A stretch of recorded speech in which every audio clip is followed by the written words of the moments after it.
An American Civil Liberties Union official in Kentucky chastised Transylvania University over the weekend for accepting Nick Sandmann as a student, calling the move a stain on the institution. Sandmann made headlines back in January 2019 when a Native American activist stood in front of the teen and began chanting in his face during a pro-life rally at the Lincoln Memorial in Washington, D.C. Sandmann, who was wearing a MAGA hat at the time and is a supporter of President Trump, held his ground and smiled at the man as he continued to talk in his face. Does anyone else think it's a bit of a stain on Transylvania University for accepting Nick Sandmann, sick? I'm sure it's a both sides defense, but it's pretty counter to their mission and another instance of there not actually being equal sides to an issue, ACLU's Samuel Crankshaw said in a Facebook post, according to the National Review. The comment has since been taken down. Following the confrontation back in 2019, outlets such as CNN and The Washington Post were accused of purposely casting Sandmann, and his fellow Covington Catholic students, as the main aggressors with misleading reporting.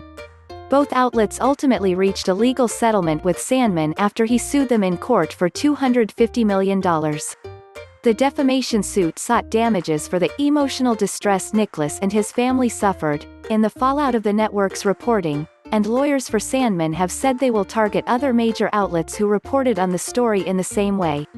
An assistant professor and diversity scholar at Transylvania University, Avery Tompkins, shared a comment on the post before it was taken down, calling Sandmann's public behavior and rhetoric atrocious and uninformed, adding that the young student must accept his class as gospel, the National Review reported.